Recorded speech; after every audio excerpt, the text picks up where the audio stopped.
Spookies, the ghost of Tommy Two Tits. Welcome, everyone. Oh, I died. I got hit by a fucking car when I was getting a fucking stogie at the hot dog place. Yeah, that's right. They sell stogies at the hot dog. You couldn't have at least said good evening, ladies and ghouls? Good evening, ladies and ghouls. Look, okay. How much do we pay you? We just help him with his health insurance. Oh. That's basically all. But if he's dead, we don't... Do we get a life insurance payout? Because he doesn't have family, right? Guys, I'm not actually dead. I'm alive. Yeah, I don't know. I guess, I mean, I already paid the mortuary and everything, too, because I figured I was like health care, aftercare. Yeah, well, even if he's not fully dead now, he can be by the end of the episode. No, what? That's not a good idea. I don't like that idea. I think it's a great idea, because on tonight's episode of Lore Lords, we are not talking about Squid Game yet. We're still talking about other things that are more relevant, and tonight is ghosts, because it's Halloween. Yeah, it's a special Halloween episode of Lore Lords, and we kind of just came up with this idea, like, basically last week, because we're, like, racking ideas, and we both have a game that we all love very, very much. That's staples of both of our streams at this point. Let's say it together on the count of three. Okay. One, two, three. Ghostbusters. Oh, damn it! Okay. Both. No, it's Phasmophobia. Of course, it's Phasmophobia. It's favorite. The only horror game I played on my stream. Phasmophobia. But like, you know, they've added so much content to Phasmophobia since it first came out. Mm-hmm. They've adjusted the way the ghosts react. They've added new tools and new aesthetics and a fuckload of new ghosts. Yes.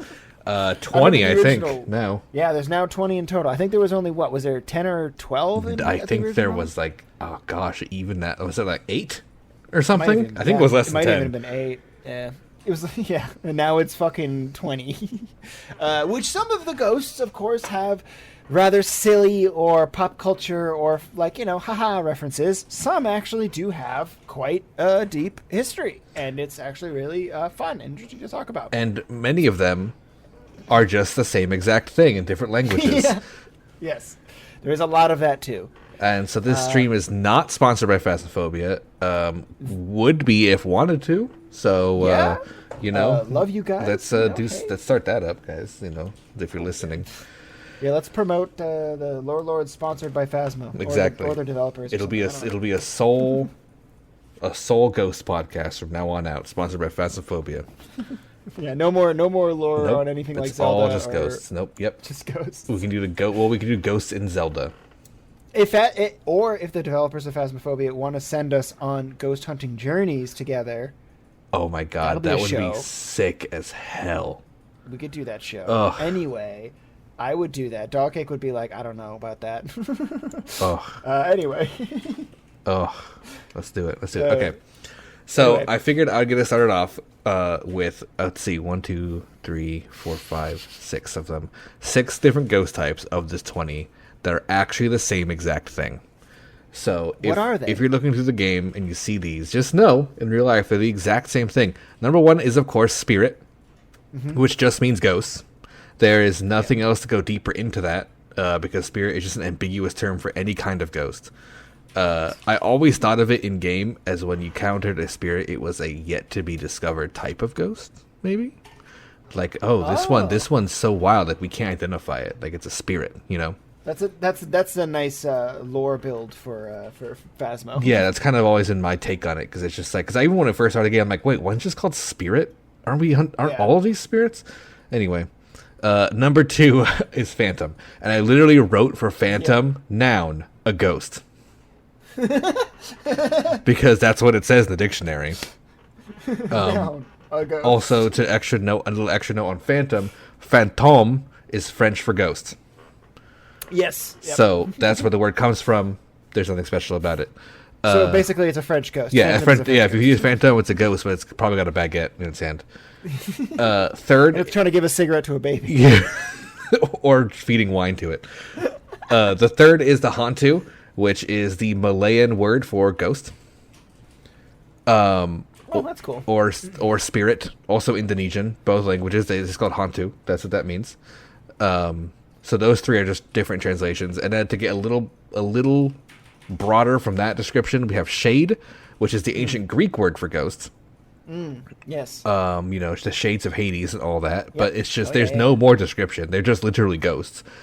And then to go a little broader than that is demon, which I don't know if you wrote anything on demon. I did. I wrote its origin. It's verbiage origin and just well, I kind of talked a little bit about because it comes from Greek. It comes from Greece. The original word though I don't remember, though I can get it up again momentarily. Okay, well, you get that because I'm gonna say the other one then, which is Wraith. Wraith is there's a little bit to it because it's just the Scottish word for phantom. It's just like Gaelic for phantom or for ghost or for spirit. But there is a little special note for Wraith, which is they all share one description, which is a ghost with a skeletal body, a black cloak, and it is flying. Just like in Valheim. That's exactly what they look like. Well, yeah, there you go. That's a Wraith. And so that's why in Phasmophobia they fly. They don't leave footprints. That makes a lot of sense. So at least that has a good connection to it. Yeah. But a demon comes from the Greek origin of a daimon, I guess, like Daimo with a thingy on top and then N. And it's basically a deity but genius. So the idea is that the demon is a genius deity. That's the part I did write down. Is that it's not just like a spirit, basically a ghost kind of thing. Like it's not just a any old spirit or vengeful spirit. It's always one that has an agenda. It's got a mission. It's going to do something for itself. So it's kind of like, it's a little bit step up, and they are technically a little bit more powerful. But they are lesser evil or spirit. They're not like God level or anything like that. But they are. I shouldn't have said deity was the thing. But they comes from the word of that. But it's so they're very intelligent spirits though, and typically violent. Which is not surprised. Demons are very violent. Yeah, historically, of course, I think everyone in America at least knows the word demon. Yeah. Also, I wrote down some stuff on ghost hunting facts because I'm obsessed with that in life. For all these things I wrote up ghost hunting facts. And for demon, I put a note down, which is, like you just said, they're violent and aggressive. But demon literally is a word just synonymous with spirit. It just literally cool. in the ghost hunting world, it just means a dark spirit, a dark entity, something that is aggressive, probably not good, gives you a bad feeling, and will physically scratch you or push you or try to harm you. That makes sense. People believe they are dead people who have turned so dark that they've become servants of Satan. If you're religious, or if you're not religious, but believe in ghosts, maybe it's people who have died and they're so hateful or angry, they're such bad people that they've become like a manifestation of evil kind of thing. Yeah, I guess that makes a lot. That's pretty ties into the Greek thing too, with they were being again agendaed spirits, because they came from somewhere, so they had to have been dead people. So maybe people who didn't get their agenda satisfied in life passed on and were like, nope, still gonna try my shit, still gonna do my thing, But so all of those are the same. Yeah, that's the 6 that are basically just the same exact thing being repeated differently. I'll go over first the 7th one, which is basically part of that same category, but I gave it a little more special note, is Poltergeist. Right, yeah. Because Poltergeist literally means loud ghost or noisy spirit in German. Yeah. So it does translate to ghost literally with the Geist part. And many people will know it from the movie. Poltergeist, yeah. But generally, they're just spirits that throw objects a lot and move things around in an area. But on that note, they are known to be very aggressive in the ghost hunting world. Anytime something is picked up or thrown or pushed across a room and there's no explanation, it'll be considered poltergeist activity.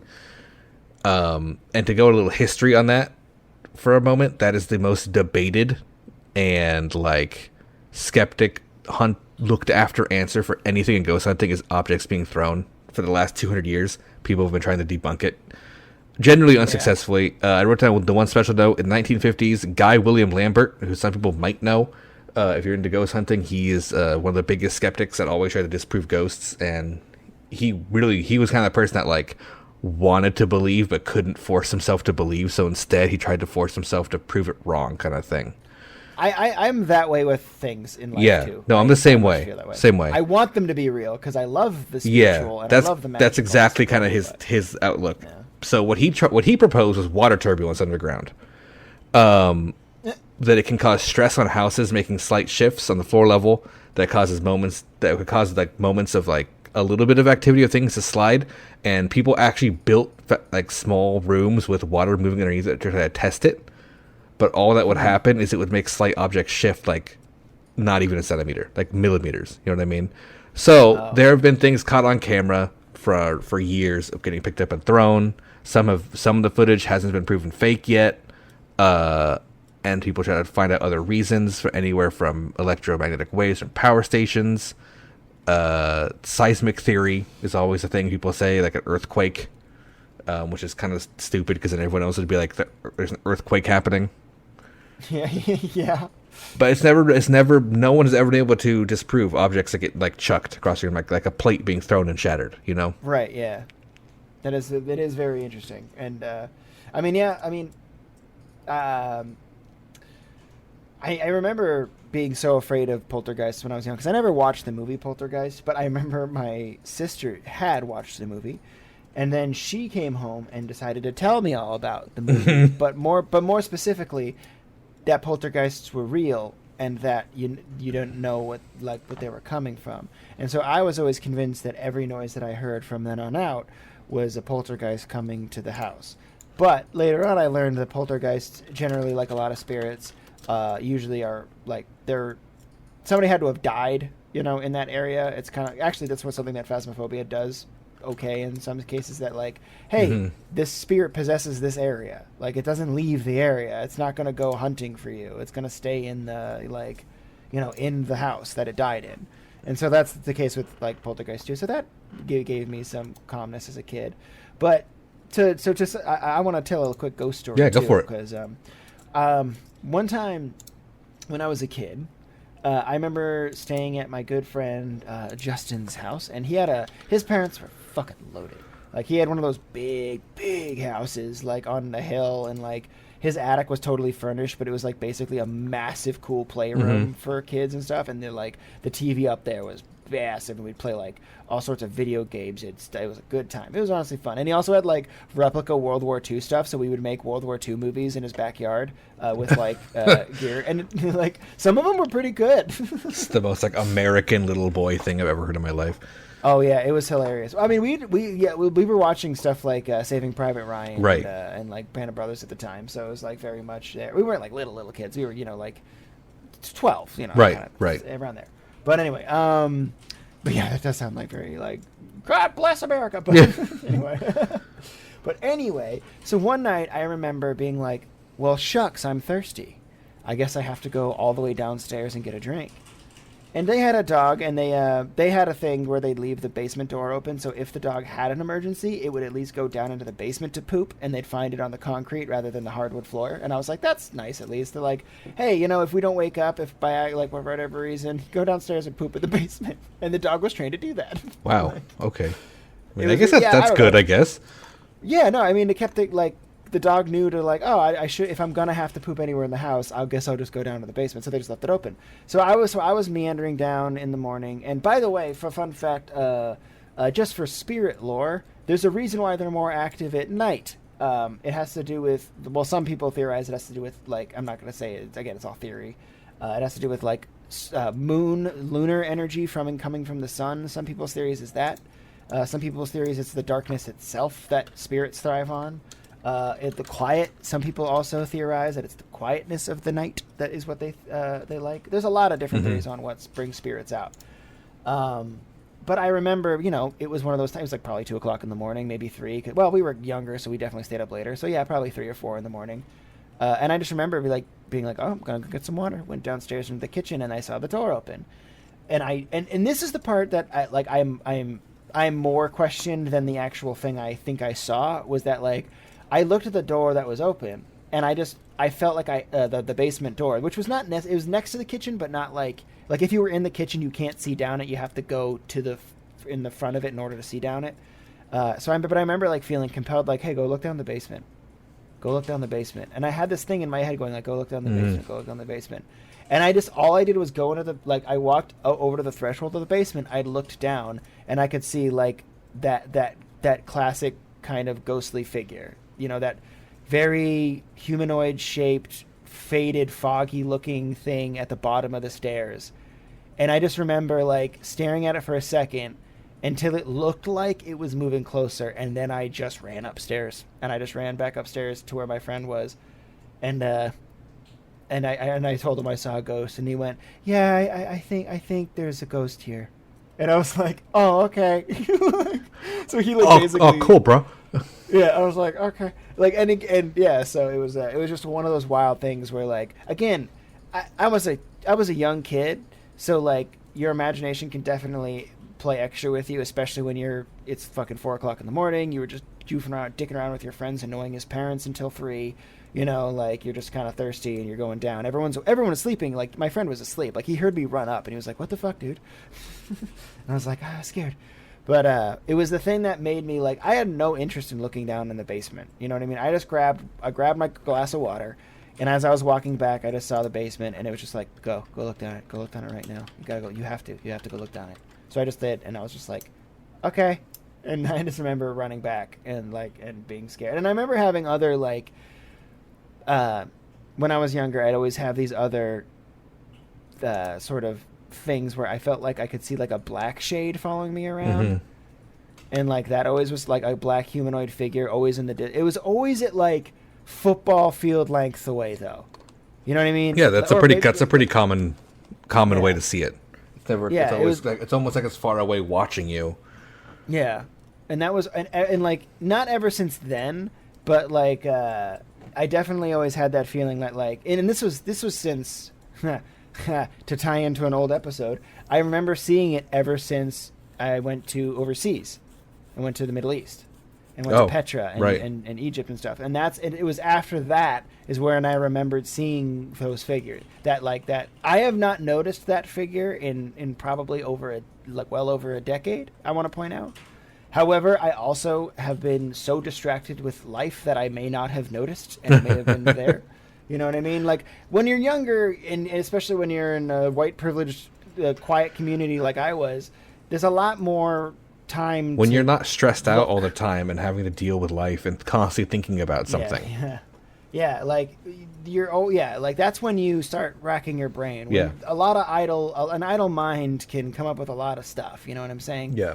So, like, but at the same time, I do think that privilege of relaxation is important to contemplate these things. You know what I mean? And to actually think about these things. And so, you know, when I was younger, and I would tell this story to friends. You know, I usually don't tell it. I usually don't talk about it on for content.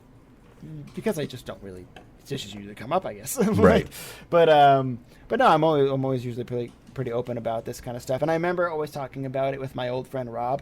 Like, we would go on really long walks around Raleigh, Massachusetts at night, and like and Raleigh's a very small little town. It's like half farm, not half, like quarter farm town, quarter rich elite pricks, quarter poor white people that wish they lived in Compton, and a quarter of, like, regular well-to-do people, like, just regular people. And I definitely fit in that regular pocket there for sure. Or what I think is regular. But so, like, it was very small, but it was all wooded still. Like, everywhere you walked around, there was just woods. And so we would just walk around on main roads where it was lit and stuff, because we're still young, you know. We still had to keep our wits about us.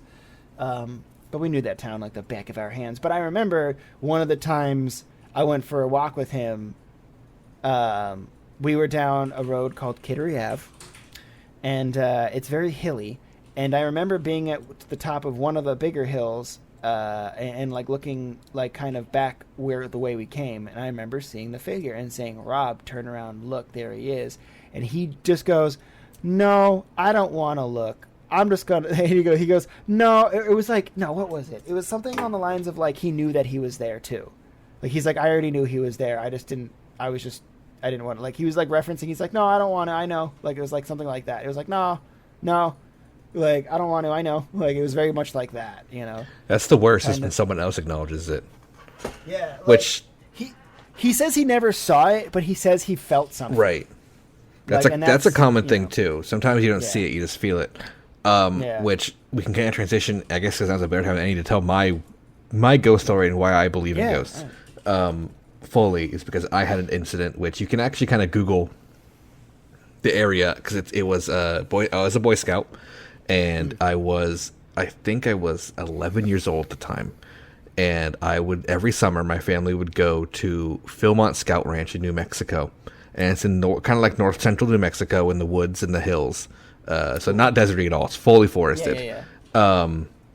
And beautiful place, gorgeous place. I loved going there as a kid because it was like actually entertaining and fun to do. It was the only thing I liked doing in Boy Scouts. I hated it outside of that.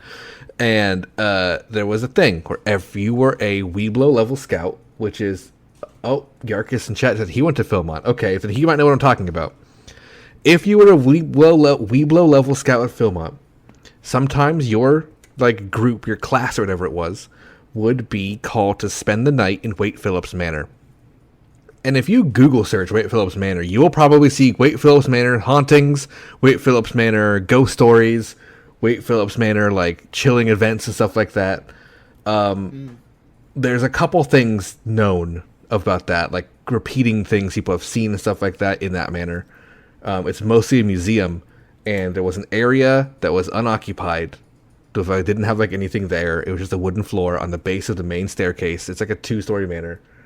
And you would spend the night on one of the nights. You're there for a whole week, so one of the nights you would just spend in the manor on the floor. I don't think everyone got to do it. I don't know if my group was special and got to. I know every year some people did it because I went there for like 4 years in a row. But my group got picked. I don't know if it's because my mother was an instructor of the Boy Scouts there, like she was teaching classes, so maybe that's why we got picked. I don't know.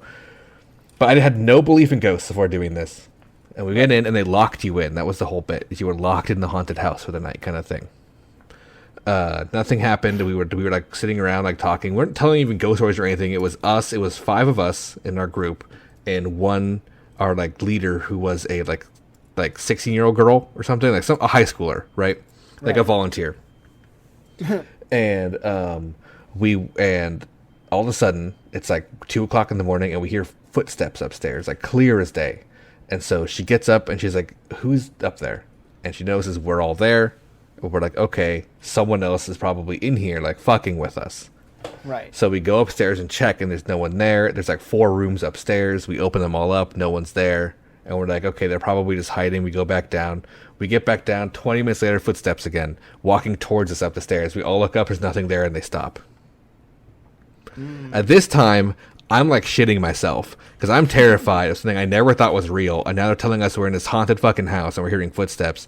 And then that was the last we heard of it for a long time until we heard a door slam upstairs. We all went up and ran upstairs, and it was Wade Phillips' room, his office, which is said to be the haunted room that he looks out of. We opened the door. There's no one in there.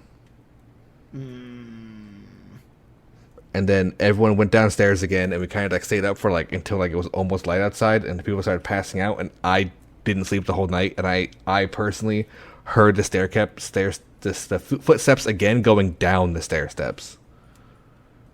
That's pretty wild. And I remember not looking. Like I refused to turn around. Like I did not want to look out of my sleeping bag. And then it just stopped, and that was it. Oh my god. Oh, I got another good. I can tell you my ghost orb story. Yeah, go for it. Collect evidence for us. Yeah, you know. I mean, when I was in high school, I was the weirdo kid. My freshman and sophomore and junior year. Let's be honest. Actually, it was my entire all throughout high school. I was the weirdo kid who always had a video camera because I liked making home movies and videos with my friends and stuff. It was always just something I did. Like half the time I went anywhere, I had a video camera with me because I was always ready to pull out my video camera. And one time I was hanging out with a couple kids who I objectively at the time didn't really like. They weren't my crowd at all, but we all lived in the same neighborhood, so we saw each other. You know what I mean? Like for me, I had a lot. I was blessed with like a lot of different friend groups in high school, and I tried to be friends with as many people as I could. Just not to try to be everyone's friend necessarily, but because I just wanted to be friendly and I wanted to know people. And my dad always had the philosophy of like, learning about people's stories is a really good thing. So the more people you get to know, the better, that kind of thing. Right.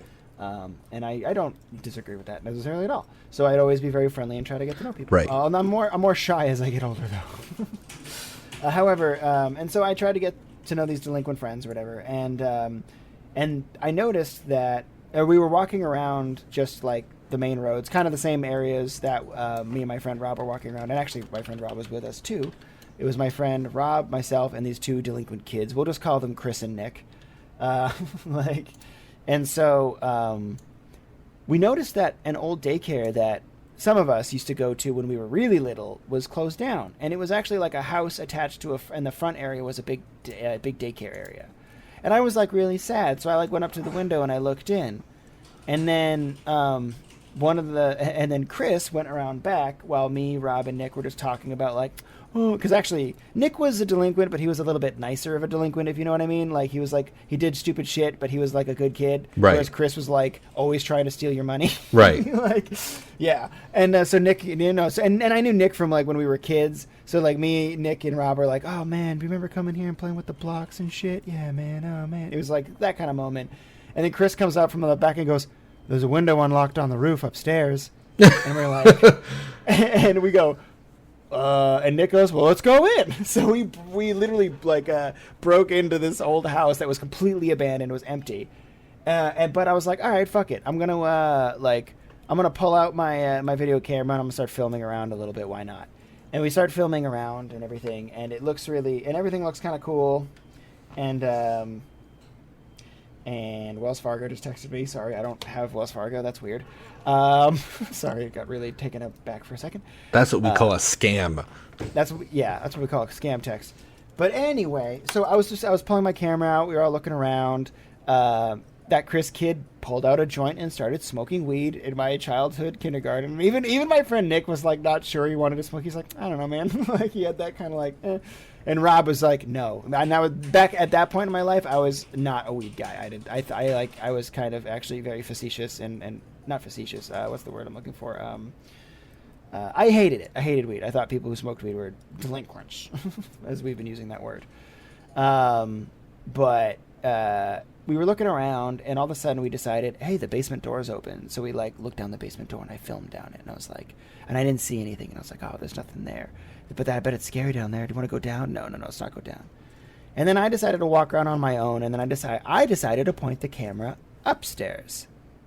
Because remember, it's not always basements that are haunted, everybody. And I remember looking upstairs, and I was like looking up there, just kind of pasting the camera up there, and I looked down at my phone, and I thought I saw a movement, what looked like an ankle moving away from the top of the stairs. Mm. And then I remember thinking like, but I kept moving the camera, and then I swear I saw counter movement. So if you move a if you've ever held a camera before, which most of us have, when you move the camera like left really quickly, all the picture goes whooshy, to the left. However, when I was looking back at the footage, when it was all whooshy to the left, there was an orb up the stairs, basically just about where the ankle was, that was going a different direction. That was like caught, but it wasn't. Because usually the thing is like, oh, it's a speck of dust type of thing. That's usually dust or a bug. Yeah, dust or a bug. But it was one of those things where like it couldn't have been because I didn't have a clear picture of anything, and then all of a sudden there's this small, tiny little like faded circle that moved in a different direction than the rest of the camera. Also, and I didn't see anything when I was looking up there. Because remember, like I said, I was looking up the stairs and then I looked down at my camera. Mm-hmm. I didn't see anything when I was looking up there. But when I looked down at the camera is when I saw what I thought was like what looked like a naked ankle, like going off, but like dark. It was like ashy gray, And then I remember like freaking the fuck out, and we sat down in that like that little thing. We sat down in there in the kindergarten, right, or whatever it was, the daycare place, sorry. Yeah, we just sat there on the ground looking at the footage over and over again, being like, what the fuck is that? What the fuck is that? What the fuck is that? Over and over again. And then I brought it to my friend Tony's house like a couple days later, and he was like all about this stuff. And we did the same thing where we just tried to rack what the fuck, what was on that camera. You guys should have got more equipment and gone back. Do you still have the footage?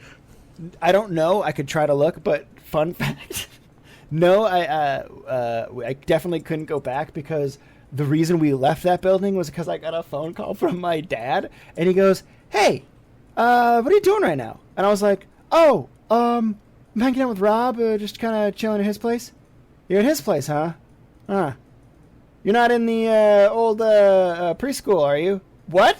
No, I see you guys. I drove by and I saw you guys. I saw flashlights and I saw I had long hair at the time. He's like, and I saw you with long hair." And I was like, and he goes, "Pat, get the fuck out of there." It was the funniest shit. My dad on his way home from work just happened to look in the old pre-K and was like, "That's my fucking son."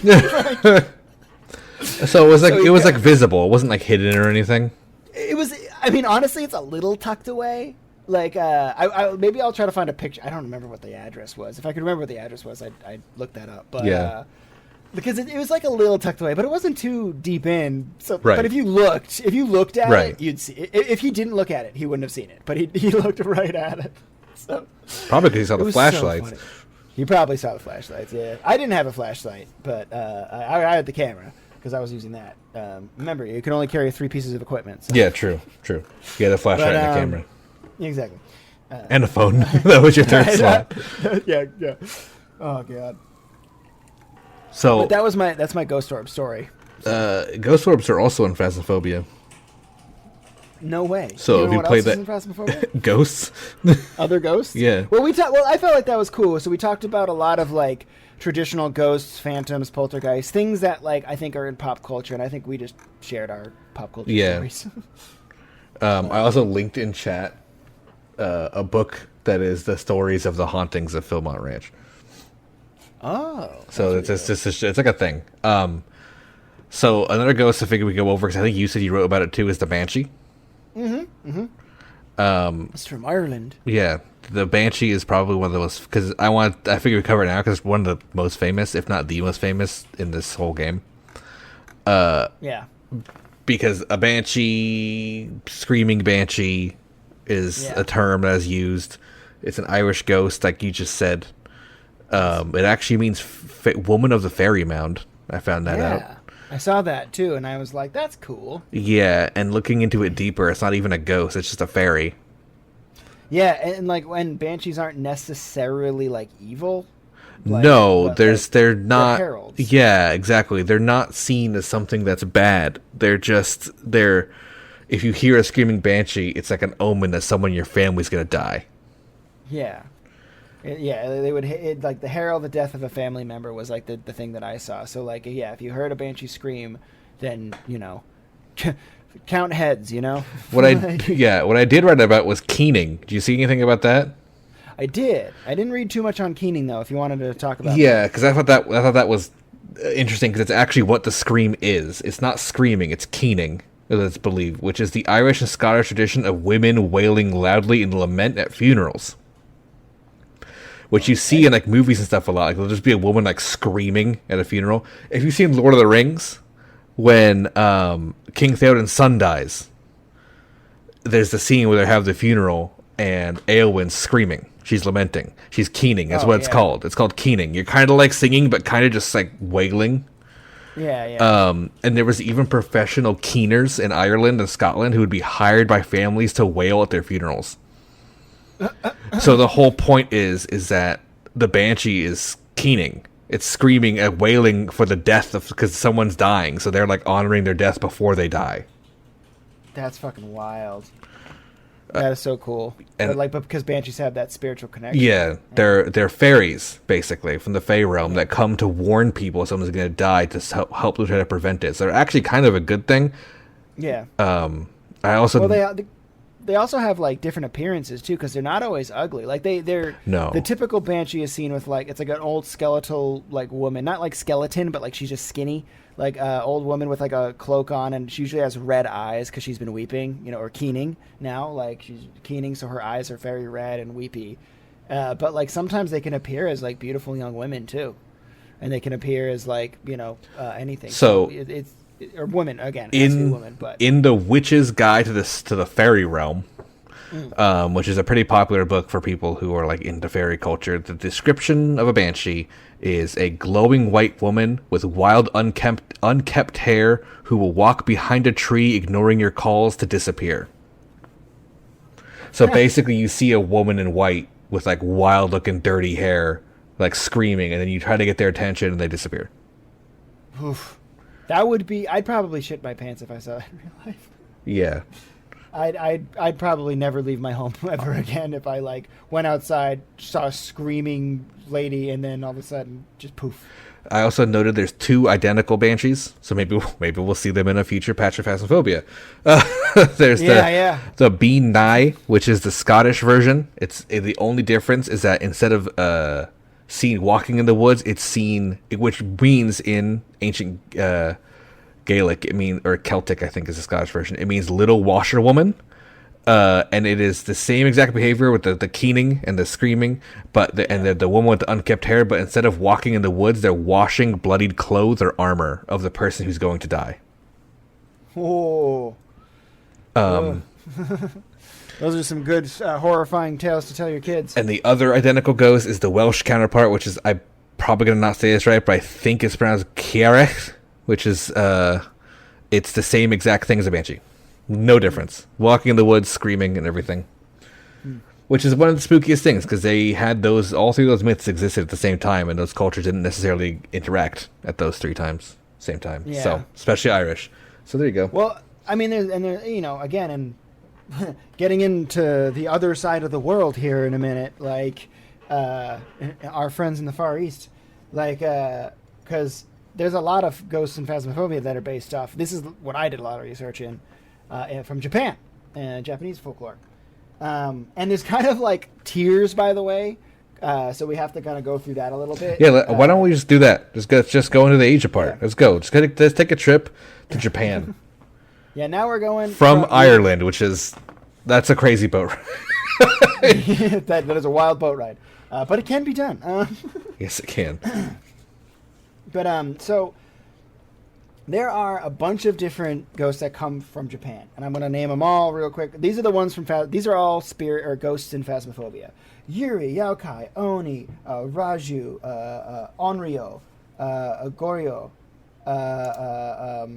Like those are all different Japanese ghosts. But here's the really it is. So a Yaokai is the top tiered one, and a Yaokai isn't necessarily just a ghost. It could be a ghost and a demon and other sort of mythical entities. So, and deities and lesser deities and stuff like that. So a Yaokai is, remember, a ghost can be a Yaokai, but a Yaokai can be a ghost, but like a ghost doesn't necessarily, other way around. A Yaokai can be a ghost, but it doesn't necessarily have to be, you know? And a ghost is a Yaokai. But. From my basic knowledge, Japanese mythology and Yaokai is generally any kind of god, any kind of animal like spirit too. Yep, that's part of it, which we'll get to. Yeah, exactly. And then also again demons as well. So like other different mythological creatures. And then under Yaokai is a Yuri.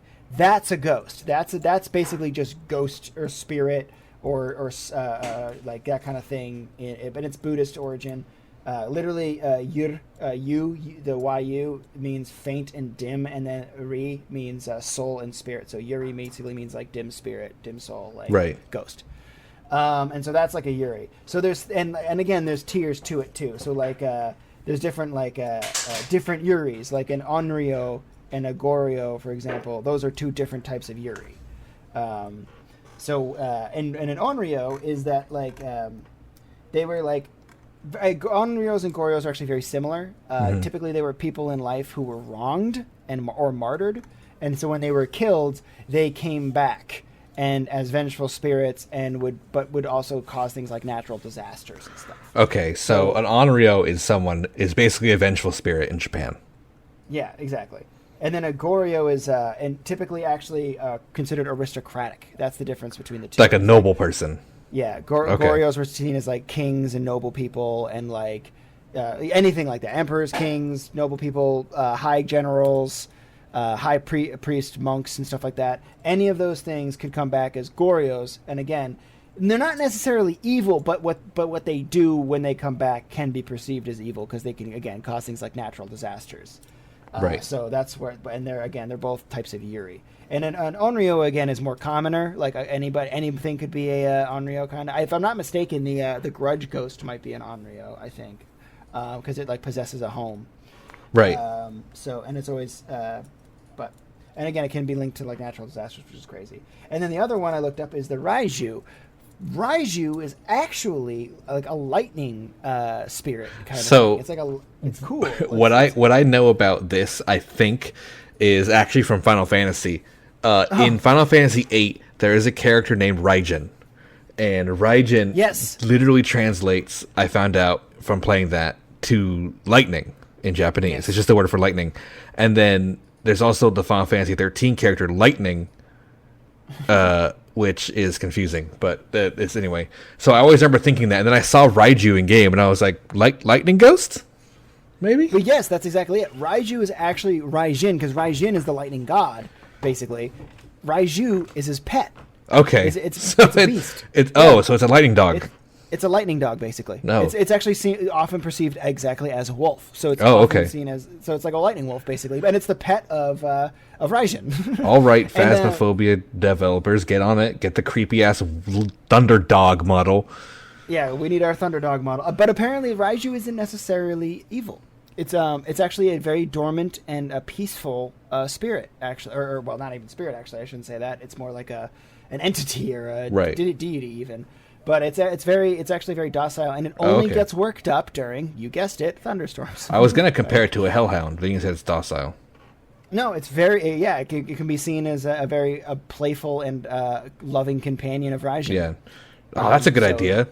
Phas guys, hellhound, throw it in there. Ooh, yeah, get Cerebus in there. Yeah, let's just get here dogs barking. I want that. Oh yeah, and the other Japanese one, and you've probably heard of these ones before, because this actually is what I now that I got to it, I think this is actually what the Grudge Ghost is, and we've all heard it before. And Oni. Onis are actually like they're basically demons of Japan. Yeah, I was like gonna say it just means demon, right? Yeah, it really is. But also a lot of Onis in traditional Japanese like art and stuff like that, they actually almost look like ogres. They look like ogres with big mallets and horns and grumpy snout noses and like loincloths and stuff like that. And they're huge and like that kind of thing. So it's very it's really cool to have this kind of interesting take on an Oni, which is just like now it's just kind of eventful. Yeah, spirit, well, it makes sense. That almost puts it in a more realistic light, I would say, maybe, of like how demon is just a ghost here that grabs people. So Oni is just, maybe it's literally like, a Japanese family lives in the house and like their relative became a demon. You know what I mean? And they have its own historical properties to it or something like that. Exactly. Yeah, exactly. And that's why they can relate it so much to that humanoid form. And like the power of an Oni though is so much stronger. That's why they're depicted as these giant ogre creatures. Yeah. It's because they're powerful. So that's a meta. It's like they're not actually big ogre-like creatures, but it's their metaphor. Basically. Right. It's how you depict them to show they're strong. Is you show something physically strong. Yeah, and so like they're not just anything, you know what I mean? They're not just a regular poltergeist that'll throw a plate across the room. They'll throw the whole fucking kitchen table across the room with precision, or pick you up and throw you across the room. Yeah, exactly. Yeah, they're very, very and they're vengeful. They're bad. They're not good. There's no nice Onis typically, but yeah.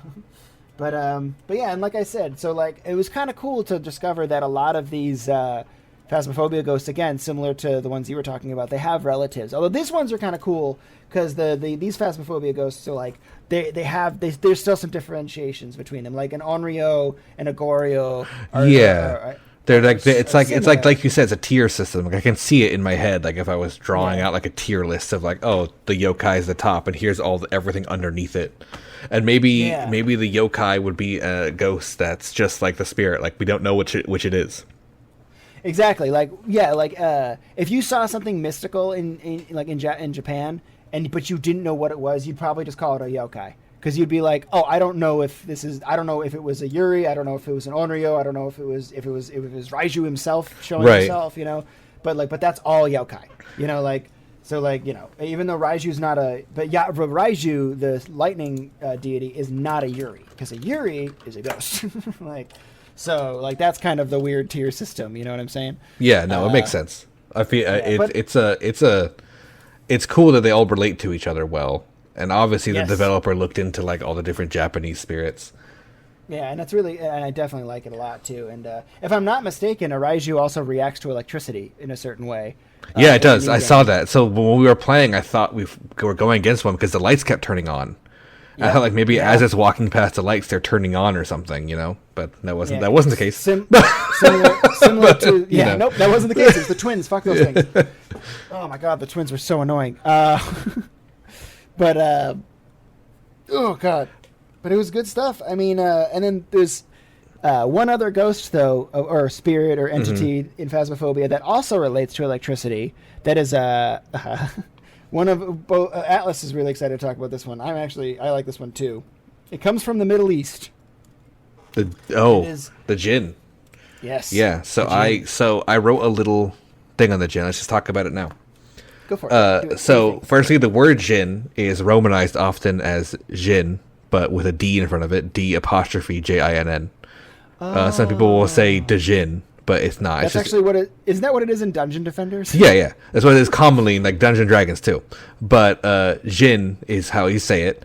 Or you can also angelicize the word into one we all know a lot more, which is genie. Yep.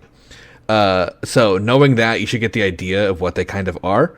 They're blue. They talk like Robin Williams. Exactly. Yeah, they sing a lot. They sing songs and make elephants show up. No. And I meant we were talking about this before. I could do an entire lore on genies, and I probably will at some point because they're always one of my favorite like mythical creatures, and they have such a deep lore to them. So I'm gonna kind of try not to do that, but I did write a little bit down. The gist of a jinn is that they're supernatural beings that exist from Islamic mythology and also pre-Islamic Arabian mythology. Yeah, they carry over to the ages, and the general description is that they are born on the same level as humans in their mythology, so they're equal to us. But their attitude depends on whether they accept God or gods, if you're pre-Islamic Arabia, which is multiple. And they're not good or evil like humans. An important note is that they are not strictly from Arabian cultures either, because they are also present in pagan beliefs going as far as England. References to creatures called jinn, spelled a little differently. I think there's Gguaen is pronounced jinn, and it is a ancient Celtic word, and it is almost identical. So that's spooky. So maybe these are the oldest entities. Yeah, it's wild. So basically, they just believe that they live on the same world as us, and their description is generally just that they're covered in tattoos. And I even have seen, I can't remember when it was, years ago, that people think they might have just been a different tribe. Like there was a tribe of humans that had tattoos, and they were called the jinn. And over time, they just kind of became this mythological figure. And that's one of the reasons why in Islam it's very bad to have tattoos, because jinns have tattoos. So you could be mistaken for one if you cover yourself in tattoos. That's right. And currently, they're mentioned as being very similar to the word devil, almost an analog to the word, because they're both supernatural creatures, similar to how we kind of connected spirit to demon. It's kind of a similar idea. Both are held responsible for misfortune, possession, disease, and death in the mythology. They're also mentioned, however, to be benevolent and supportive, like Robin Williams. And in the magic world, they are often summoned and bound to objects by a sorcerer, hence the lamp. Yep. And it's believed in major Islamic or pre-Islamic entities that are called, like, example, one you've heard recently, Ifrit. Yep. Is a fire demon, also known to be a type of jinn. Also, in another place that jinn has popped up in more recent media is the Netflix adaptation of the book and game series The Witcher. Yes, that's true. There's a jinn in that. I forgot about that. Yeah, literally a whole episode that revolves around a jinn, which is basically, and actually they kind of do a good job on what a jinn kind of is, because it's bound to an item, and when it's released, it's angry because it's been and it's pissed off, and and it's been in there for a long time, but jinns, again, like you said, they they can help people. You know, they can. What's the other phrase? Oh, grant wishes. Yeah, you know what I mean. So that's I can talk about that for just a second, and I don't want to get too deep into it, but the whole grant wishing thing is part of their mythology. That if you trap a djinn, it is permanently trapped by an object until it grants 3 wishes to somebody. So usually that's how they free themselves. They have to. It's actually said the wishes thing isn't even really what it says. It just says in the old mythology they have to grant 3 favors. So it can be something. So we always depict it as wishes and something great, like give you $1 million, but it could literally be like, can you lift this rock for me?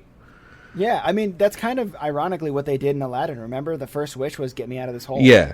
So it's just like it's not. But the thing is, it's not even like. They're not even considered to be like magically powerful beings generally. They're just people living on a different plane. Yeah. So it's kind of like we kind of fuck with them via magic in the lore. Like it's like they're kind of like they live on an identical world as ours. That's like parallel dimensions. Yeah. Though, no, like 100%. Yeah, which is why I actually wholeheartedly believe in actually. And to even further that, like in Islamic mythology, they eat food, they drink water. They have limited lifespans, and they breed with the opposite sex to make more. Yeah. Like, so it's not even hard to call them like a spirit. Like, they're just another species that exists. But it's in like such a close parallel dimension to us that we can see them and interact. Yeah, and like even in Phasmophobia, maybe a djinn lives in this guy's house. You know what I mean? Like, and he's pissed off because he's bound to the house or something. So he's trying to kill people. You know what I mean? Like that's. He's like, stop turning off the fucking power. Yeah, it's not necessarily a ghost. It's just a creature.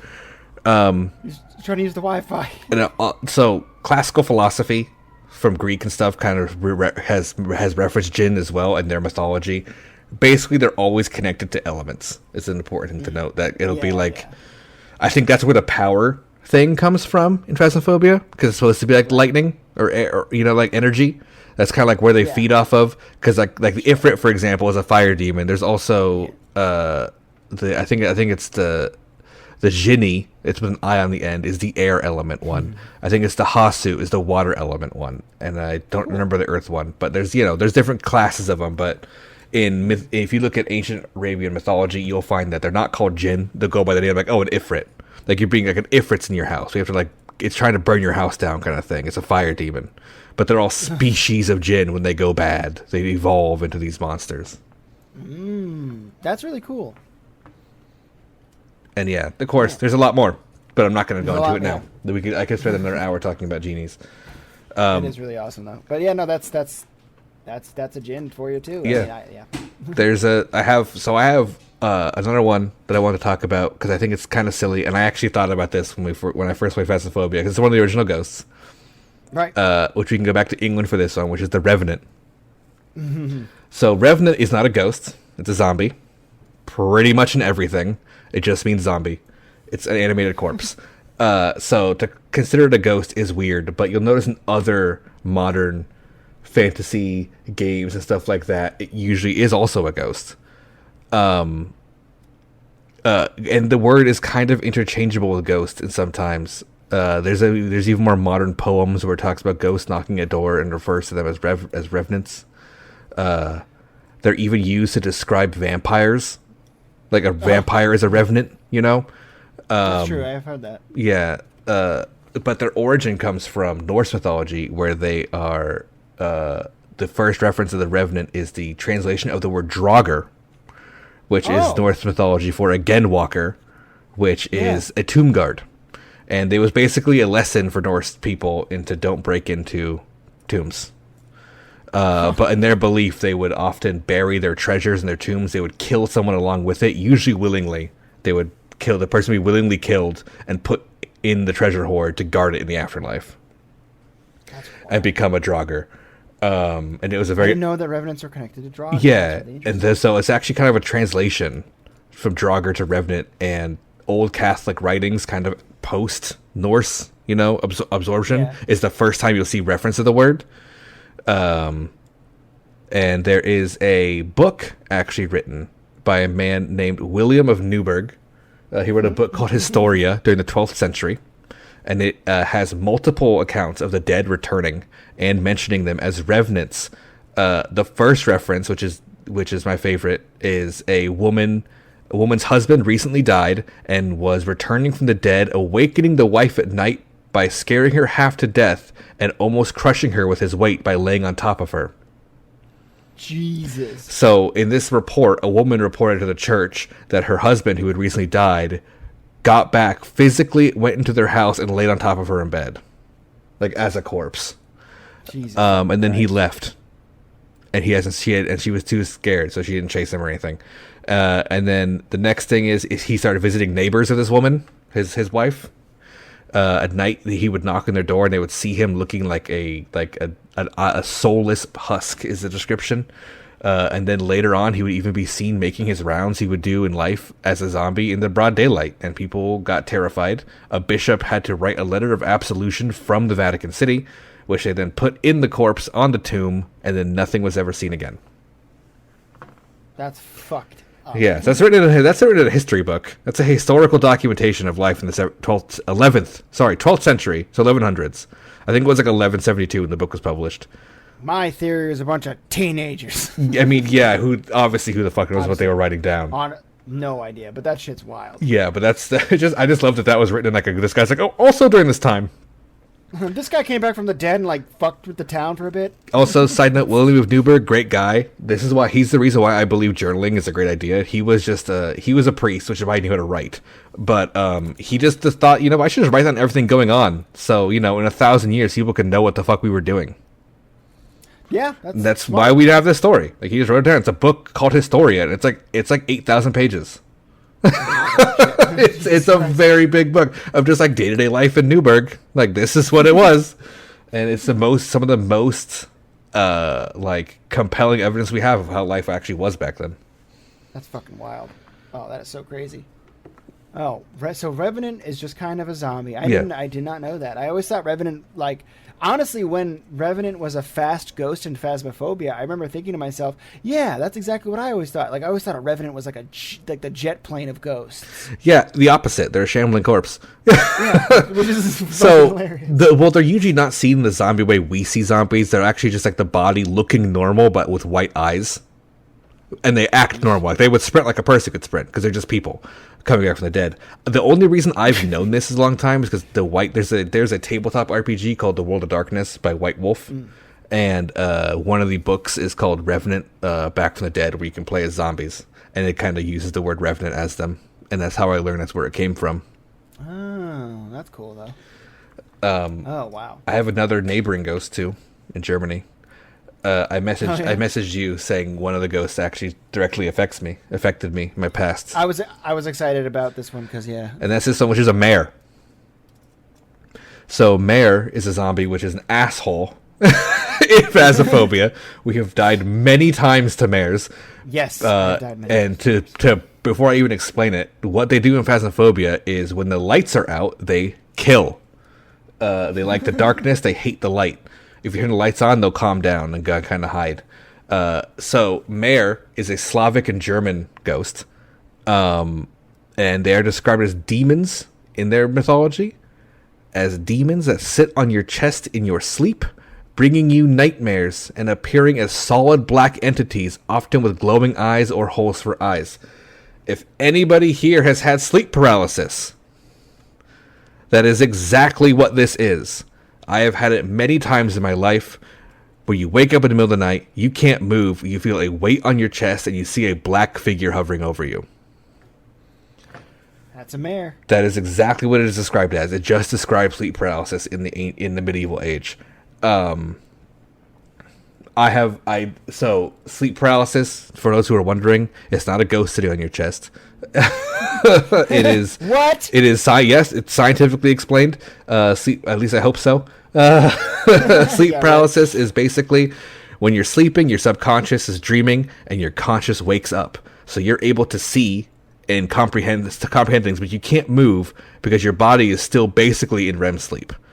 And you gain consciousness during this, and you're trying to wake yourself up, so you're trying to breathe heavy to force yourself back into sleeping, into a wakefulness, but you can't because your body is still paralyzed. So that pressure you're feeling in your chest is actually just you trying to take deep breaths, basically, and being unable to. Yeah, and you're unable to sleep because your body is still in REM sleep. Exactly. So it doesn't need to breathe like that. So for people who have had it, the way you break it is getting yourself to move, and you can, and slowly enough, you will eventually gain control of your body again. When you're in sleep paralysis, you'll start feeling your fingers and toes move, and if you wiggle your finger enough or whatever, you'll wake yourself up. That's just how it works. You can also just close your eyes again and try to ignore everything happening. That also works. A lot of people still to this day, though, do believe it's ghosts, such as mayors, that are doing this to you. And it's when have you ever been through it? You ever had it happen to you? I've had moments where I couldn't move waking up, but I never saw anything. Okay, I've had that a lot. I've had 2 moments where I've seen things. Once I saw the nighttime outside my window literally start coming through the window and making everything pitch black around me. I've seen that. The second things get darker. Yeah, the second time I literally saw what looked like a black figure, like on top of me, like a black mass, kind of like moving around like a head. Yeah, that's fucked. Both times I had a cat, and both times she woke me up by slapping me in the face because she saw me awake and wanted food. But yeah, basically, like what the hallucination you're seeing is just that it's a hallucination because you're dreaming. Yeah. And when you wake up and you can't move, guess what? You're scared because you're paralyzed. So you start hallucinating horrifying things because you're paralyzed. Like that's the science of it. Like you're paralyzed, you start having a nightmare in front of your face, basically. Like you're seeing a nightmare manifest in front of you, and or it's a ghost. Either way. Well, or it's a spirit. But no, because I remember I didn't necessarily. So I said I had that, but it wasn't exactly the same thing. Like I didn't see like the darkness creeping through the window. I just remember waking up, not being able to move, and I remember like when I opened my eyes. Since my eyes were closed, I was already adjusted to darkness, right? Yeah. Theoretically. And I remember like opening my eyes and seeing everything for a second, but I remember and I had a nightlight at the time because this is when I lived at home, and I usually rock nightlights anyway, just because if you got to go up to pee at the middle of the night. Yeah, it's extremely helpful. It's extremely helpful to have a nightlight. Yeah, and I remember having like the nightlight, but I don't ever have it in view of your eyes because obviously when you're trying to sleep, you don't want to be staring at a light bulb. And I just remember like opening my eyes immediately adjusted to the darkness, and then the darkness, or like kind of like actually if you're looking at Atlas's screen and seeing or watching the stream right now, and you guys can see the candle gradient right there, and if for those who don't know, like the gradient is basically like the black edges turning into gray, turning into white light. Yeah, like you start to see that darkness kind of like close in like that. That's exactly what it was. Yeah, that is sleep paralysis. That's a form of the hallucination. Is you're seeing like a nightmare. Like it's just getting dark. Yeah, like the whole thing for me was that like even though I was theoretically fully adjusted to the darkness, in fact my eyelids are darker than the room with the nightlight. Yeah. So the fact that I was then losing my eyesight made me panic a little bit. Yeah. But I had a cat at the time as well, and she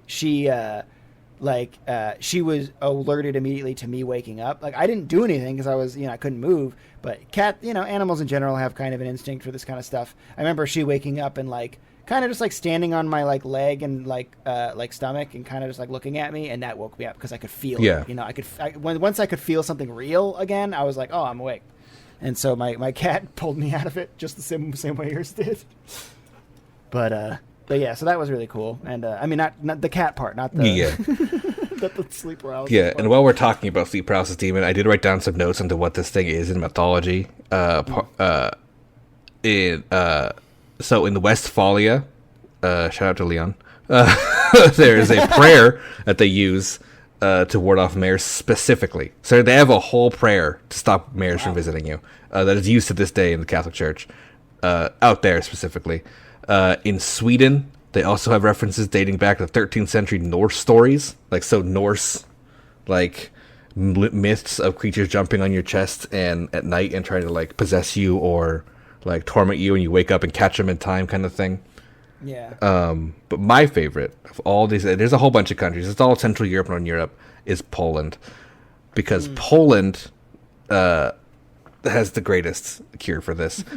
So in their belief, it's the spirit of someone who was wrongfully accused or died without confession, or someone who isn't even dead yet, but their soul is leaving their body because it's so sinful, and they're trying to confess to you basically, or trying to tell you, or the other way is if it's someone who died wrongfully, they're trying to like be like, hey, I'm innocent, help me, I'm innocent, kind of thing, you know.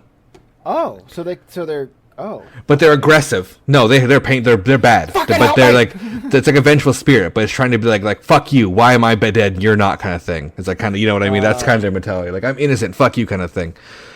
So to protect yourself from mares, firstly, things again which you can do nowadays to stop you from having sleep paralysis: drink coffee before bed. Sleep paralysis only happens if you're in deep sleep. So if you can prevent yourself from deep sleep, which is what these first 3 ones are: drinking coffee before bed, changing your sleeping position from normal, or leaving maybe this one's a little extreme, but leaving a bundle of hay in your bed and going to sleep in another room. But sleeping in somewhere you're not familiar with might stop you from sleeping well, you know? Yeah. So all 3 of those make sense. But the final ones are taking the mare's hat. So what if they didn't own a hat? Then you have to go to the other options. But I mean, if it has a hat, just take it off the hat and it's gone. Take its hat off. Number 2, inviting the mare for breakfast. Aww. So if you're having sleep paralysis and there's demons on your chest, just say, "Hey, you want some eggs? You want to kind of?" It'll be like, "Oh, yeah, yeah, okay." And then that's so really, your sleep paralysis demon is my cat asking for breakfast. Yeah. And the third option, my favorite, smearing feces in your front door. Yeah, of course that's one of them. Why? I don't know. I don't know the connection. I can't think of it. Maybe you shit yourself in fear and you put it on the front door. I don't know. Yeah, I don't know. I don't know about that. I don't know. I like offering it breakfast. Yeah. That's the thing. I'd be like, what's up for? I guess that, like, I wonder. Okay, I do like the other solutions, though, that were basically like, hey, you don't want sleep paralysis? Well, sleep like shit. Yeah. Well, don't sleep good. Fuck you then. Yeah, it's just like, you won't have sleep paralysis if you can't sleep. Yeah, it's like, what a terrible idea. But I think that covered all the ghosts, didn't it? No, there's 2 more. One is the twins. God, which ones? Oh, God, the twins. Which is a reference to The Shining. Yeah, it's just The Shining. That's it. The other one is the Myling, which right. I have written down. Which is it's a pretty cool one. So the Myling is actually translated directly to Norwegian or Ancient Norse, same word still to this day for Mylingar. So it's just Myling with an AR in the end. And they are the incarnation of the souls of children who are roaming the earth due to not being buried. Wait a minute, didn't I deal with one of those in The Witcher?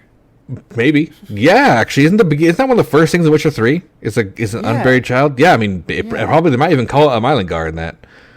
Because it comes from Norse, which is close to Poland. Yeah. Or maybe it could be a different name, but yeah. Yeah. So Same thing, though. Okay. The idea is that they roam the earth and until they convince a person or make enough of a disturbance for someone to bury them properly. So basically, That's exactly what you have to do. It's a ghost being like, "Hey, bury me so I can pass on," kind of thing. Aw, poor thing. Problem is that you get pretty aggressive sometimes, and that could involve killing people. Yeah, bury me. Yeah, basically, like yelling at someone. They're commonly known to stop you from sleeping because they're disturbing you so much. They're often heard singing at night, and they reveal the mother's name in the song, which will tell you the crime, basically, that the mother did. Giving the Myling a name, finding the corpse and burying it in holy soil will make the spirit move on. So naming one is basically a way to get it to go away. That's literally exactly what you do in the botchlings. That's right. They're called botchlings in The Witcher. There you go. But that's exactly what you have to do to get rid of it. You have to give it a name, and then you have to bury it in the threshold of the home. Yeah, which is funny because you don't. That's the exact opposite of a lot of things. You don't name them. Yeah. Specifically goblins or gnomes.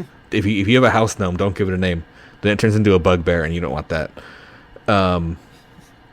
I don't know, man. I know a pretty nice bugbear. That's actually where it comes from. The general little bit of that is if a gnome gets a name, it becomes attached to you and becomes a boogeyman or a bogan or a bogey, which is where the word bugbear comes from. And boogeyman, it's all related. I also wrote down that historically, the Myling is comes from the Old Norse idea of utbird, which translates to that which is taken outside. which is the practice of bringing unwanted children due to disfigurement, being born out of wedlock, or just being not able to be afforded by their parents, to be taken out into the woods and left to be consumed by nature. So, if you've seen the show Vikings, which is a great show, I haven't, but I've teased the idea of watching. Yeah, it's a good show. If you like history, you'll love it. It's wrong, okay. but it's still cool. So Ivor the Boneless is one of the main characters in the later seasons, and if you know history of England, you've probably heard the name Ivor the Boneless.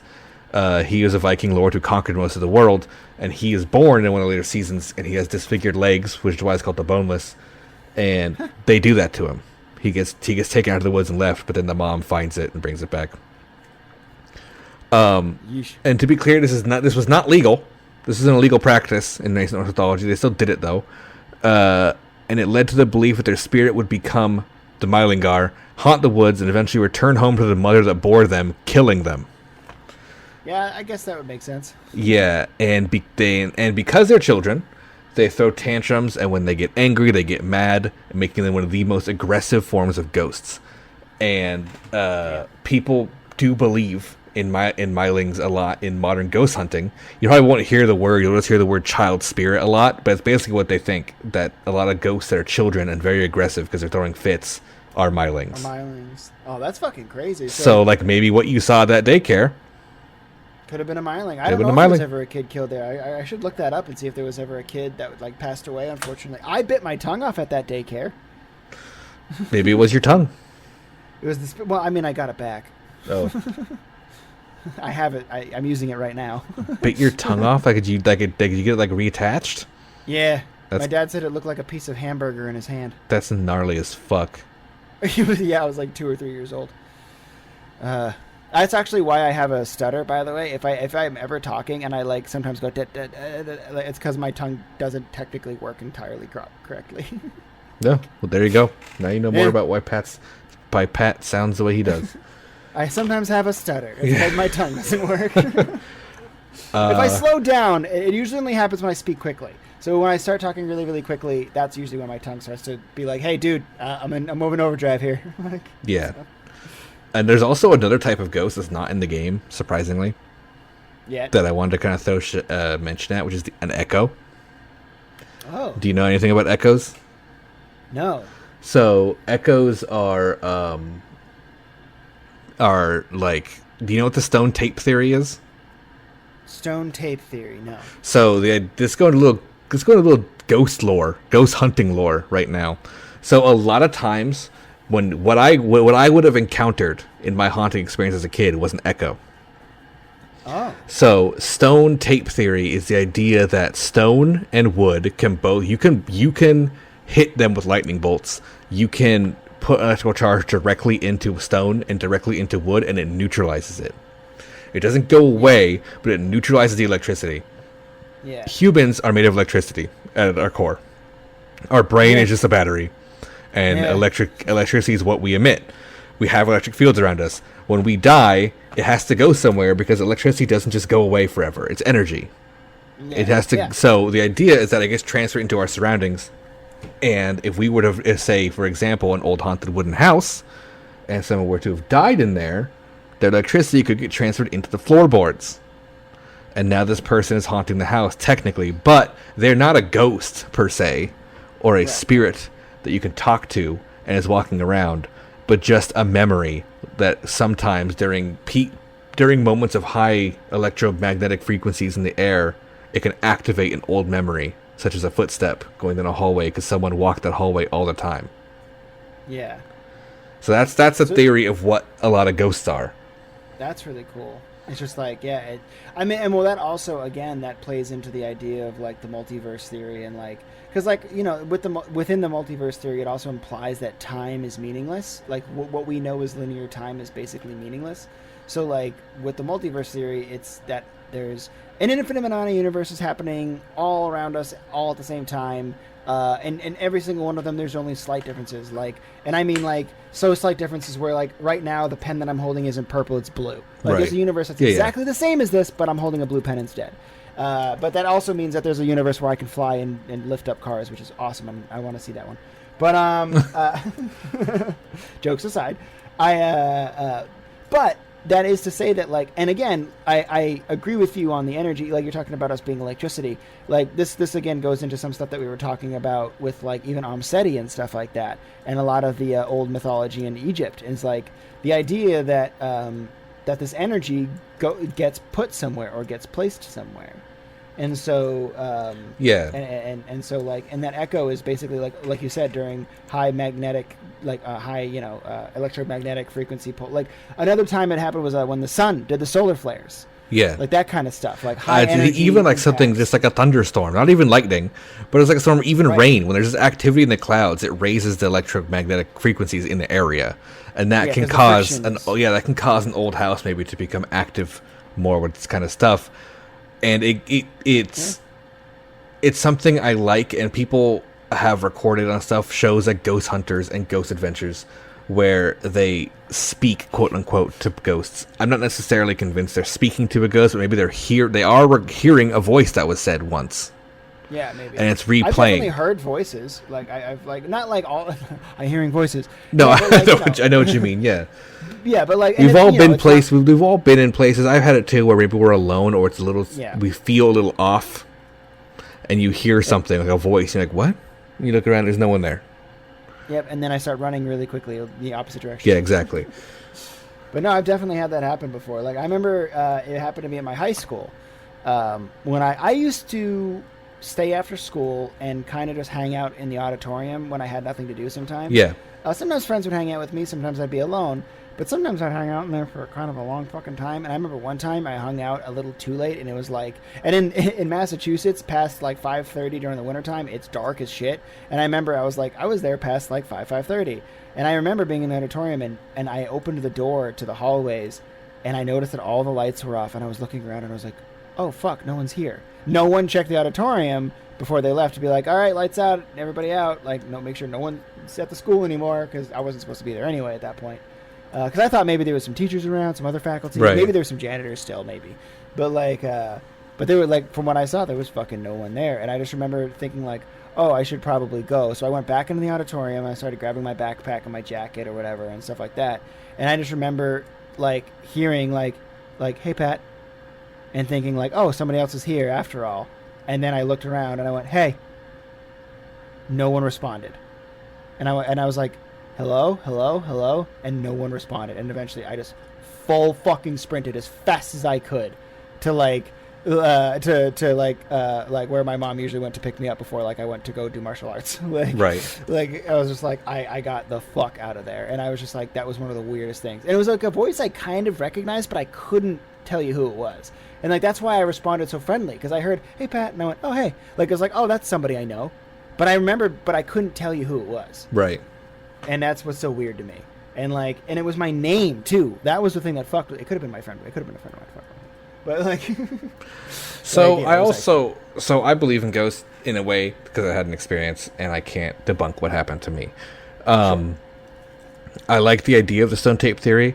I also can lead some belief into the idea of demons in a way that they are maybe anything that is an intelligent spirit is a demon, or maybe they're just different creatures that live in planes that we don't understand, different universes, kind of like the jinn, and they're here or they're trapped here trying to get out, you know. They accidentally show up here. Shadow people are freaky as fuck. Yes, there's stories of people walking into a room and seeing shadows on a wall of their house, looking like someone's casting a shadow, and they'll react to them and then scatter to the corners and disappear. I've seen theories of this being maybe there's two-dimensional people that exist on a two-dimensional plane that we cannot comprehend because it's only 2 dimensions. Maybe. That is true. I don't know. I mean, life's crazy. I don't think there's like a single... Well, that's not true. But most of my friends that I've ever had have had some kind of like, oh, I don't believe in ghosts. But this one time, you know what I mean? Yeah. Like, you know, like that's that kind of shit. But... yeah. Yeah, like I don't really know anybody who doesn't have most like I was literally just saying, most people I know who like are very cynical about it still have some kind of story. Exactly, yeah. And it's there's always that one thing that you can't explain, and sometimes We get fascinated by it. Sometimes we ignore it. Well, again, this goes back to some of the stuff we were talking about when it comes to like the things that we understand about our universe. That, like, there's still so much we don't get. There's still so much we need to learn. That's why theories like the multiverse theory make a lot of sense and could even explain things like this, where it's just like, yeah, during high electromagnetic pulses, like a parallel universe that's ridiculously close to us happened to just like tickle, you know. I just brought up a picture just because I forgot to bring it up earlier. It's the earliest depiction of a djinn. No. Yeah, that still carries. Well, there you go. Shadow person.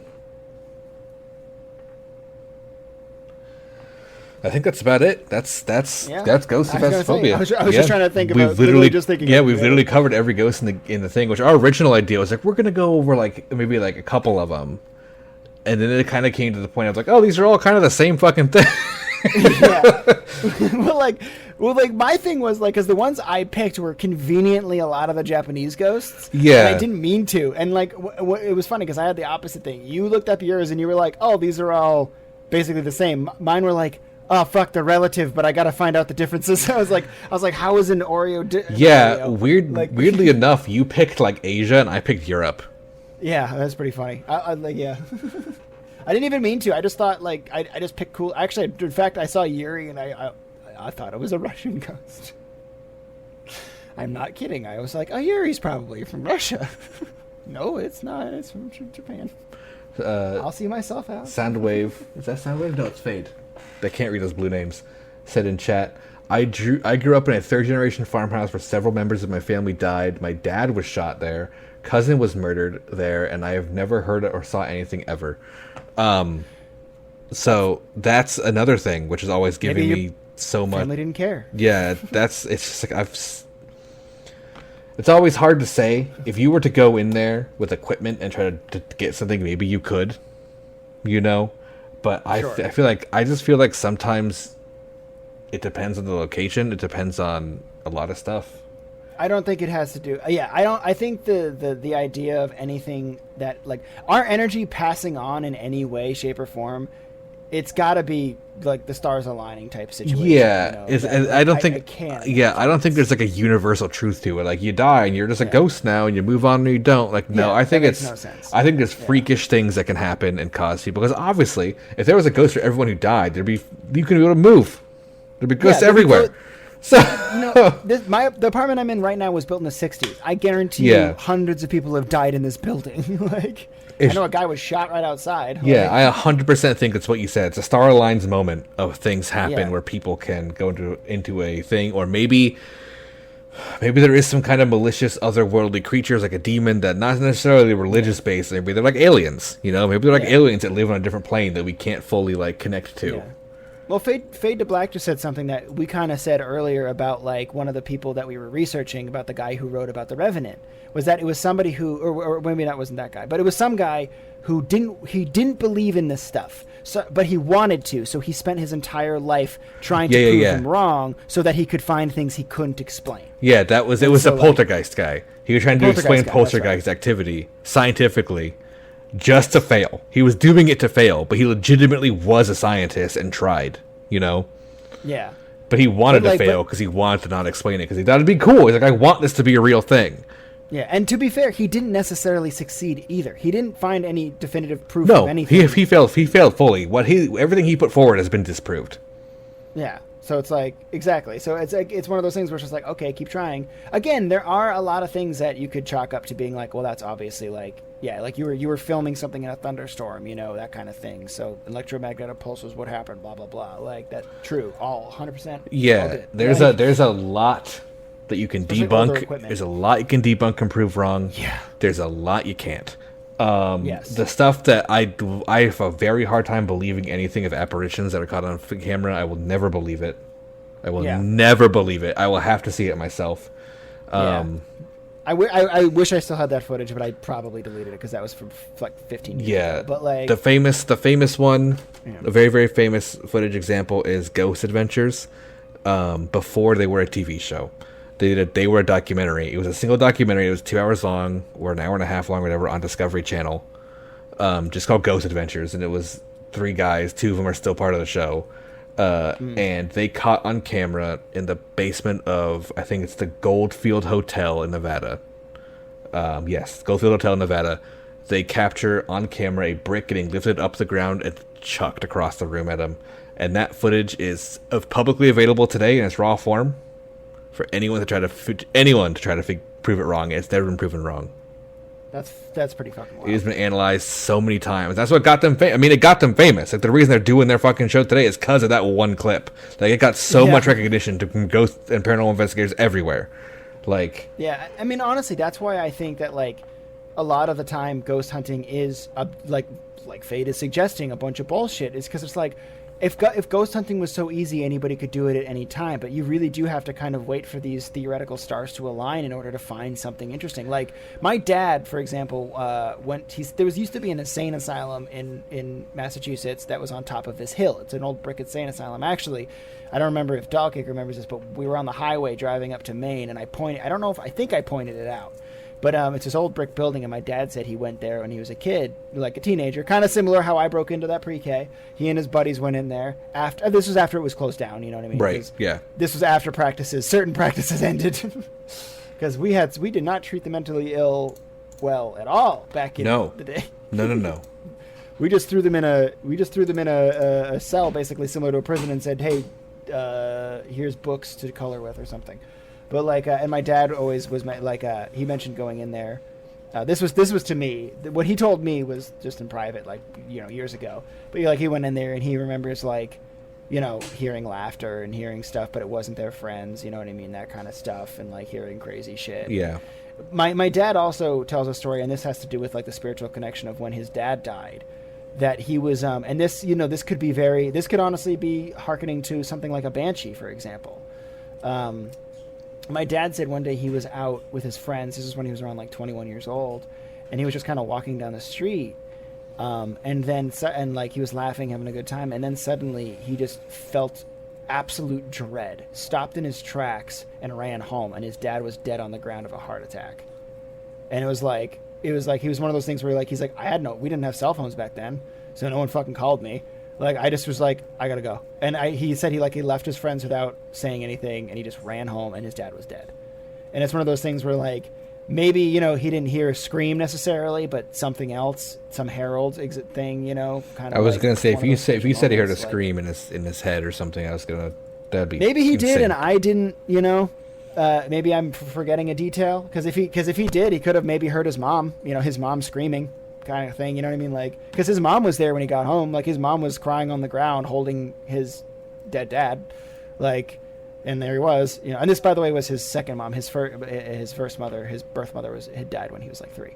But my dad's got a lot of death in his life. So MJ also just brought up in chat, I'm not gonna read it exactly, but MJ said in chat a whole thing about, like, inviting a spirit in, saying out loud to acknowledge it. Sure, I don't believe in magic. I don't believe in rituals a lot of this time. I don't believe in that stuff. I think everything is explainable in a more realistic way. If you do, go for it. I know people say they have success. I don't believe in mediums. I will never believe in a medium in my life. I can't. I just can't, because I think you're exploiting people for money. You know what I mean? Like, it's like fortune tellers. Like, I can't believe you. I can never believe you. Like, I think it's all just psychology. Like, One time there was a kind of a funny moment where, speaking of a mind reader, that kind of thing, he had one of my friends who was objectively, and this is mean, but our kind of like biggest burnout, nothing going on friend. And he was like, I'll do it. I'll get my fortune told. And he sat down, and we were all standing behind him, kind of like snickering and being like, not like that we didn't believe it, but we're like, I wonder what the fuck she's going to say. Like, that's what we were like. We were really like, what is she going to say about this guy? And she said things like, some of the people that you surround yourself with are actually jealous of you. No one was jealous. That was like definitely not true. She said something about like the ambitions that he holds will be one day and that he's working towards now will be rewarded. He wasn't working towards anything. So it was one of those things where like she said a bunch of shit. That you just say you say vague stuff that either people will. That's it. There's two ways: either the fuck or oh my god. You're so right. Like, it's like, oh my God, you get it. And whatever. Like a lot of those TV shows that have those like those people who are like, oh, I'm getting the vibe of like somebody who lost a father recently. Those shows and stuff like that, they literally have to write an index card with like a little piece of information about them, and then the person goes back and memorizes it, and then it says like something vaguely related to it. It's such bullshit, and that's what to me ruins the actual mysticism. Because you and I are similar in that cynicism, but we're a little different. Where you and I have talked about this before. We're like kind of like they said in Thor. That like science is magic that like we just don't necessarily, or magic is science that we don't necessarily understand yet. Like, and that the idea is that like for example, like human flight without wings doesn't sound theoretically possible without like jet boosters or something. But there might be a scientific advancement in 1,000 years, 2,000 years. That's like a drink you can drink and it makes you be able to survive and your body turns into helium or some shit. I don't fucking know. That's a wild thing, but like, that example is a wild one to go for. For sure, being able to fly without. I reached in there pretty good. But like my point is that like I'm of the opinion, I'm like, we just don't know yet. Yeah. Like I really do think just about, like Kevin Garnett said after he won when he was playing for the Celtics, anything is possible. There you go. I really do think that, because like but I think unfortunately that anything that is possible gets drowned out by the fake. And the frauds and the people like that, and then that creates the more cynicism, because there's in the situations of spirituality, in the situations of mysticism and ghosts and aliens and all these different things, there's a million times more bullshit than there is truth. Whereas like, you can find the truth about things that happen on our plane of existence easily, but this stuff is so much harder. Yeah, and another thing to talk about in ghost hunting world is, you know what an EVP is? EVP? Yeah, it stands for electronic voice phenomenon, and it's one of the most common forms of ghost detecting, because you can do it with $50 or less, which is you just buy a recorder that is able to pick up very base frequencies and just go into an empty room, ask questions with the recorder on, and then review what you got and listen for voices that you didn't hear. Oh, yeah. And people pick them up all the time. If you go to a haunted area or something like that, people, sometimes you get nothing, sometimes you get them. 10 years ago, if you were listening to what was considered a Class A AVP, which is a clear AVP, it sounds like someone would say like, they'll say like, I'm home was the EVP. It'll sound like, oh. That's what it'll sound like. Nowadays, they can come through crystal fucking clear. With modern ones. So there is advancements being made in evidence gathering all the time, and people are doing it with their own pocket money because no one will take it seriously because of all the fakes. Yeah. I mean, that's the true. Fakes make it impossible to be taken seriously, and so no one's going to spend a legitimately large amount of money to research this kind of thing. Well, you know what's funny is that like the people who have experiences that I'm going to give them the benefit of the doubt of, those are the people who tell you the stories in private or in situations like kind of like this, where it's like it's a deep discussion, it's about the subject heavily, but very rarely do you ever like. But when it has money around it, it always seems like it's fake. I feel like there's there is signs that you can see it, that like if you see something that like a big billboard that said haunted house, like real haunted house, chances are it's fake. Whereas like if you see the locals and they like, no, we just stay away from over there. We don't go towards that. Yeah. Like that shit though. That's the shit. Like when the locals don't talk about something, that's the stuff. Like So I just realized something which I didn't even think about before this. I have videos of a paranormal event. Like you're gonna show here, Yeah, I can show them here. Oh, okay. I didn't even think about this. I just pulled them out of my fucking conversation history with Yerba Mateo. So I work, many people know, for a business I'm not going to name, but it is a restaurant, and part of the restaurant is we have a second facility that makes baked goods, and this baked goods area is reportedly haunted. Yummy. People work late shifts there alone, and they hear things, and they see people moving around and see things, and we have 2 videos that have been captured on the camera of paranormal events. It looks very low quality. Oh, it just played. It's just auto-playing. Okay. Can I pause it? I can. Okay, so I'm going to pause it for a second. So this video, I'll go a little bit forward, is from our bakery. You can't see any details, so I don't feel bad about sharing it at all. So this person, because it's very low res, this is a phone recording the monitor. This is a man, we can see right here at the top, who is about to walk past a rack, bunch of racks of baked goods, and if you see that red box to the left of him, yes, there is right beneath that, you can kind of see a rack standing up. So watch that rack as the video goes forward.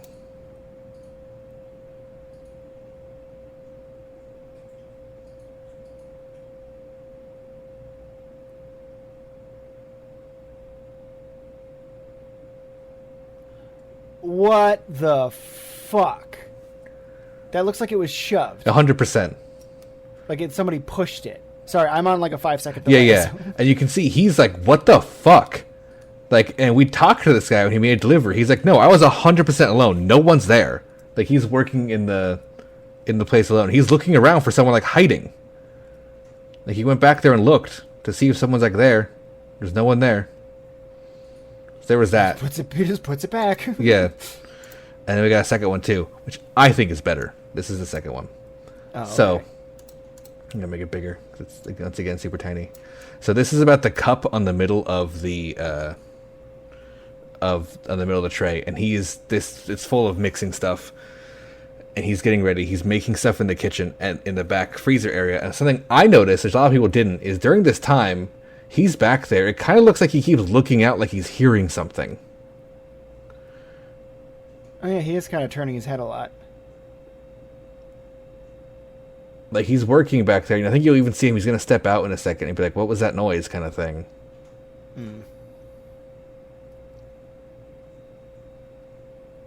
But mostly, it's saying it's coming up soon. It's about how the clip is very long before anything happens. But it's the cup in the middle. It's a large cup of, like, flour and stuff mixed together. So it's fairly heavy. It's pre-bread. Yeah, pre-bread. So this is him right now. He kind of looks over. He's like, what the hell was that noise? And then he goes back.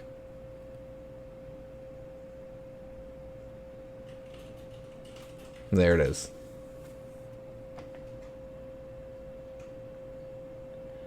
Dude. That is... That literally looks like somebody grabbed, like, the top of, like, a pail and pulled it. Yeah, like, so I'm gonna go back and play it again from the end there. Yeah. Like, you see it on the table. Yeah. And it just gets dragged. Yeah, exactly. Like someone pinched the top and pulls it. Yeah, it literally looks like somebody grabbed the top and just pulled it. So, doing some research into this building a little bit on my own, I found that it used to be a cemetery. So all the bodies were picked up and moved somewhere else when the land was seen to be dangerous and had to be cleaned. Then it became a home for the elderly. Now it's a bakery. So a lot of people. So talk about a history, yeah. So there's that. So yeah, that was that. So that happened at your work. Yeah, that was not my work, but a location associated with it. So I got to see it firsthand. And I can just say, for my own belief of those events, there was 3 people at the time involved in that, and none of them are clever enough to fake it. Quite frankly, none of them have what it takes, I think, to put that together. Especially because we didn't do anything with this. You know what I mean? Like, it hasn't been. No one's trying to get money out of this. Yeah, exactly. Although that's like, you could probably like do something with that footage. Yeah, no, it's those are my little ghost footage they have. We were talking about it. I'm like, oh shit, I have ghost footage, and me and Yerba Mateo talked about it, and I have it in DMs. Still. That is some pretty wild stuff. Like, yeah, like the rack one, I definitely had like, okay, maybe there's some funny business going on there. Oh no, agreed. Yep.